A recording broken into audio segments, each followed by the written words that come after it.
Deji Subbotting, which, oh boy, he's gone and done it again. Deji is like, he's just like, it's like you're watching. Give us the TLDR. All right, TLDR. For those who aren't aware, Deji is someone you might probably know a bit more, is KSI's brother. A lot of you, if you know KSI, you probably have heard of Deji. Deji is his younger brother who, look, he's kind of a lot of the time like piggybacked a little bit off JJ, but like, he's done relatively well off YouTube and financially. Like I think he's got you'd have to, hence the subject of the story. He's got 9.95 million subscribers. And he's an interesting one because his content, like, far out, man. I just got to say, objectively, I look at it, I'm like, how do you have that many subs? And to a point, it is largely... You don't think it's good? I think there are more deserving content out there. And I'm not even talking about my own. I'm saying there's a lot of great content out there. And anyway, long story short, it's become a bit of a meme because Deji has been like stuck for, I swear, absolute years, like 2 to 3 years at this point, at 9,950,000 subscribers. He's literally been on that point, like back and forward by like 10 or 20K consistently for, I swear to God, 2 or 3 years at this point. It is actually insane. He's been on the cusp of 10 million for so long, and every time he'll get a little bit up and go back down again. And it's just like the biggest meme on the internet. So he's not growing. He's not growing. He is at an absolute rock solid standstill.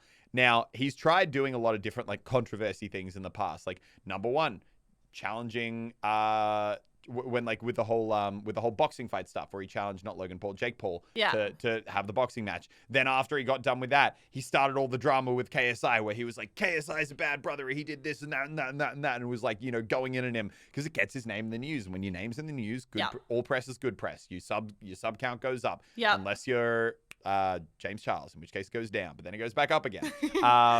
But long story short, and then more recently when coronavirus happened, he posted a video basically being like, I got coronavirus, because he knew that the first YouTuber to do that was going to get hella traction. But dude, like, anyway, long story short, going too far for subs. 3 or 4 weeks ago, I think it was, he, as Deji always is sitting at 9.95 million subscribers. Now, I will say, as a YouTuber, I cannot imagine the mental anguish of being stuck at that number, because, and I can't speak for all YouTubers, but I think a lot of YouTubers feel this way. It's kind of like there are milestones. There's 100K on YouTube, right? Where you get your first little silver plaque. That's when you're like, all right, like I am a real YouTuber now, like I'm making money from this. Okay. Then there's like no hate to YouTubers that don't have 100K. Like I remember when you hit 10K, like, you were so psyched. But But it's you actually get sent something from YouTube that's like, okay, I'm now like, that's validation on me. Then there's the next step, which is where you get 1 million subs. Now you're like, all right, like I'm on the platform, like I'm big time now, like I've got 1 million subscribers. Like playing people, with the big boys. I will go to an event and someone will be like, oh, it's you, and you'll be like, yeah, like it's cool. That's when you kind of feel like you're in like the big boy level. Then there is the like, okay, I've done it. That it's almost like I would describe it as like, you're playing a game. It's like, oh, you got 30% completion, 50% completion. Diamond plaque is like 100% completion, at least in a lot of YouTubers' minds. Like, obviously, there's a lot of different aspects to it. It's not like you're going to hit diamond and then just suddenly stop making videos. Of course, you want to keep doing it. You want to keep growing. You want to keep entertaining. You want to do all that. But in a lot of ways, hitting 10 million is a really big, like, you've made it. Like you've done it. Yeah. You've not only become big, you have become one of the biggest. And you get that diamond plaque. It is a huge, like, achievement. And you haven't got it yet, so. I haven't got it, man. Like, like I can't speak to it. But Elliot's like speaking, he's like manifesting it into existence. He's like, it will be so good. it will be so when I get it. But like I can say for me, right? Like like the Fortnite blow up, right, was like 30K subs a day, 30K subs a day, 20K subs a day. And then there was a real slowdown for me. And like around the 8 million mark for a while, I'm back up to like about 400,000 subs a month at the moment. But there was a while where I was down at like 30, 40K subs a month. And like you look at the timeline, you're like, oh my God, like this is like 5 years, assuming like I'm even relevant in that amount of time until I'm going to be getting near 10 million. Like I'm never going to do it. Like it's just not going to happen. And it's crushing. Anyway, I can't imagine having that happen. Because for me, I was like, oh my God, like, you know, smashing goals, like 3 million, 4 million, 5 million, 6 million, 7 million, 8. And then it stopped, you know? And it's like, I had the momentum. I was on the train. And then it's like, ugh. And you're like, oh, come on, man. I was so close. I cannot imagine the 9,950,000 subscriber version of that for 3 years. I think I would go insane. Now, what happened about a month ago is, keep in mind, he's been on that sub count for years. All of a sudden, in the space of 5 days, day one, 10,000 subs in a day. Interesting. Questionable. Whatever. He's at 960,000. Next day, 970. Next day, 980. Next day, 970 again, because people started unsubscribing to try and keep the meme going of him not hitting 10 million. Oh my God. And then 980, 990, 10 million. Now, immediately after he hit 10 million, the drama about him not having COVID, I think, came out, and that it being like a clickbait thing. He immediately went back to 950. Oh my God. Now, obviously, you look at that. A channel that has had zero sub growth for the longest time. No increase in viewership. Suddenly gaining 70K in a week. You're like, okay, questionable, a little bit dodgy. Things that I would think there, I would be like, okay, did he come out with a viral video? Did he do something crazy amazing? Has he changed up his content? Something that's suddenly appealing to a new audience, but it wasn't the case. No, he'd had no videos go. His daily view count had not moved, but his sub count had literally like increased by like 1,000% overnight. So long story short, people were like, look, it's dodgy, but at the same time, sub-botters are really hard to prove. It's almost impossible to prove that someone's sub-botted. So, basically everyone was like, okay, he had 10 million. Basically he's fallen back down again, but whatever. That like it is the way it is. Anyway, the other day, a guy who runs one of the sub-bot selling websites came out and basically said, yeah, Deji bought 50,000 subs from us to get him over 10 million. Now, why did this sub-botter come out? Because and admit to one of his own clients, because you think that'd be bad for business? Well, in the most Deji move ever, like, I don't know, I swear, there's just so many stories of him just being weirdly stingy, man. Like, I don't know, I'm not going to go into some of the Simon stories, but anyway, there's some fucking weird ones about him, like, refusing to call the Uber and making their camera guy do it. What? Yeah, I don't want to. Anyway, they're like, I don't know. I don't want to go in that. No, but just like weird. It's like, dude, you're a literal millionaire YouTuber. You're gonna make the fucking camera guy call you the Uber? Like, seriously? He's at Chipotle. They're like, do you want avocado? It's $2. He's like, nah. Yeah, but like, anyway, but basically, like, trying to get out of expenses wherever he can is, from my understanding, bit of a classic Deji play. He got the subs, got over 10 million, lost the subs, and then he apparently went back and tried to reverse charge all the PayPal transactions to this guy who had given him all the subs. Shut up.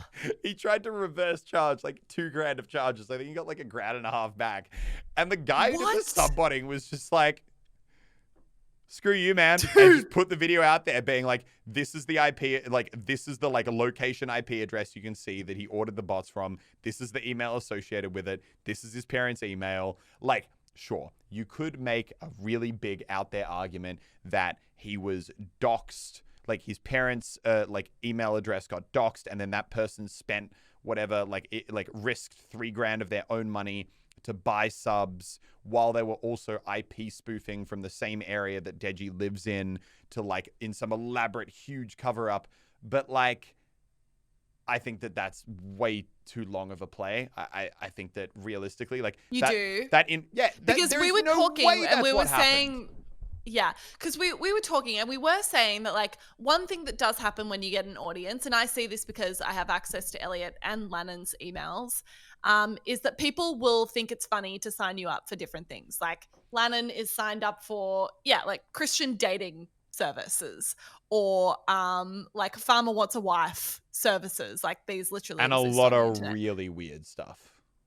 And people will like sign you up for things because they think it's funny and they can figure out your email address. So I could see a world where maybe people were like, hey, we kind of want to bring some bad attention to Deji or kind of troll him and do this to him. But I don't know. Yeah. Here is why I'm 99.9% sure that Deji did it and it wasn't a subbot. Number one, yeah, sure. It's one thing to find your favorite YouTuber's email and sign them up for like christiansingles.com, you know? That's easy. But it's another thing to find a YouTuber's email, then somehow go on from that, dox their parents' email, and then risk, because it is still a risk. Chargebacks are never a guarantee on PayPal. They are very dicey. You're putting out $3,000 of your own money to try and set up this whole elaborate subbot scheme, and then like there is no guaranteed way that information is ever going to come out. Like if you're the scammer, you can't predict the guy that owns the website is going to make an exposed video when you try and charge it back. He might not want the negative press. That's the thing. If you were trying to frame someone, I mean, it's noticeable when like he's gone from no subs a day to like 20 subs. Yeah, 100. Yeah, 100. But this was like a month ago, and but they would know. There's no way to really prove that someone did it, right? So it's never going to blow up into a big story. If you want to bring negative attention, you could probably do that in a lot better ways with $3,000 and if you've successfully doxed someone, right? But like, but so if Deji comes out and says, "Oh, it was a dox," it's like what? You expect us to believe some random kid on the internet doxed you, then doxed your parents, then signed up instead of just using your email, which would logically be a much simpler chain to give. Instead, give your parents' email and then ID spoof from where you live, and then also risk $3,000. You know, like it's just dumb. If you wanted to do it, like there are better ways to make someone look bad. He did it, and you know what? Like, yes, it is bad. But I personally am actually not judging him as like Deji's done a lot of dumb stuff. I can't judge him too hard for it. Would it personally be something I would do? Obviously not. But at the same time, I can't imagine the mental anguish of being that close to that 10 million, that goal that is like the peak achievement for so many YouTubers out there, and being on that for 3 years and just being like literally $3,000 over PayPal and I can just tick it off. I can get it out of my brain. It's done. It's done. Like that would like you haven't ticked it off. You haven't. Yeah, I know you haven't earned it exactly, which is why it would be dumb to do it that way. But like, look, it is in many ways a victimless crime. No, I don't think Deji's whole career should be ended. There are worse things a person can do than bot subs. Like, I don't think his career should be ended. I do think he's dumb for doing it. I think that he's even dumber for trying to like rip off the guy who he did it through. Like it's like God. Like that in itself is just like peak stupidity, because it's like, dude, he's obviously gonna want to get revenge on you, and you assume he won't do it because he doesn't want bad attention, but like it hits you way harder than it hits him, and you don't know him, and the risk isn't worth it. Has Deji responded? Not as of yet. Really? No, which would make it like you would at least, I feel like. Who else has KSI commented on it or anything? No. I think that yeah. Keen to see what happens. Yeah. Damn. It's not good. And ultimately, people that subbot, like, this is something that you sometimes see with much smaller channels as well. And usually there are ways to pick it. You can pick it from a channel that has immediately started growing at a rate that they weren't growing at before without an increase in viewership or a change in their content. If you change your content, maybe you're suddenly appealing to a different group of people that you weren't before that are now subscribing. But if you go on Social Blade or any of those websites, I think you can generally see if people have subbotted. It's difficult to really tell the difference. And ultimately, I just don't think it really helps. It doesn't really help you. Subscribers are important, and they're definitely a milestone for creators, but they're a vanity metric. You're not going to get paid more because you have more subscribers, and people aren't going to find you more because you have more subscribers. Definitely not if you're doing it through subbotting. And ultimately, it's a vanity metric. You're not actually helping the underlying health of your channel at all. They'll usually disappear. People will work it out. It's not, I mean, brands don't even care about subscriber numbers anymore. They care about your viewership. So it's not like you're going to be able to get more from brand deals either. Yeah. It's a weird thing to do. It seems dumb. It seems silly. I think he did it. No, I don't think his career should be over because he did do it. I just think it's just a classic. It's just a classic Deji. It's a classic Deji. Really? Yeah. It's a classic Deji player.